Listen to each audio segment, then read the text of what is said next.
നേരത്തെ എണീക്കണം നമ്മൾ 10 നിമിഷം തൂങ്ങണത് ഒരു കുത്തമാടാന്ന്. 10 മിനിറ്റ് എങ്ങാനും ഉറങ്ങിപ്പോയി കഴിഞ്ഞാൽ അന്ന് മുഴുവൻ അടുക്കളയിൽ എനിക്ക് ഓട്ടം തുള്ളലല്ല ചവിട്ട് നാടകം വരെ നടക്കാറുണ്ട് കേട്ടോ. അങ്ങനെ രാവിലെ എണീറ്റ് വന്നത് മക്കൾ 4 വീട്ടിൽ. അപ്പോൾ വേഗം അവർക്കുള്ള ചായ റെഡിയാക്കണം കേട്ടോ. രാവിലെ കഴിക്കാൻ എന്താണ് വേണ്ടത് ചോദിച്ചപ്പോൾ മക്കൾക്കൊന്നും ദോശ ഇഡ്ഡലിയും വേണ്ട, കഴിച്ച് വെറുത്തത്രേ.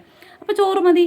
കഞ്ഞിയാണെങ്കിലും കുടിക്കുന്ന മക്കളായതുകൊണ്ട് രക്ഷപ്പെട്ടു കേട്ടോ. അങ്ങനെ എണീറ്റ് വന്ന് വേഗം ഫ്രിഡ്ജ് തുറന്ന് നോക്കിയപ്പോൾ കുറച്ച് പയറുണ്ടായിരുന്നു. പയറെടുത്ത് മെഴുക്കുരട്ടി ഉണ്ടാക്കാനും എന്താണ് കറി, ഒഴിച്ചു കറി വേണ്ടത് ചോദിച്ചപ്പോൾ രസം ഞങ്ങളുടെ വീട്ടിലൊരു ദേശീയ ഭക്ഷണമാണ് തോന്നുന്നുണ്ട് കേട്ടോ. എന്നോട് അതിന് ഭയങ്കര വിരോധമായിരിക്കും. ഇടയ്ക്കിടയ്ക്ക് ഉണ്ടാക്കിയിട്ടേ അങ്ങനെ രസത്തിനുള്ള തക്കാളി വേവിക്കാൻ വെച്ചിട്ട് കുറച്ച് സോയ ഉണ്ടായിരുന്നു, അത് വറുത്ത് കൊടുക്കാമെന്ന് വിചാരിച്ചു. ഇതൊക്കെ റെഡിയാക്കുമ്പോഴേക്കും അടുപ്പത്ത് വെള്ളം തിളച്ചു.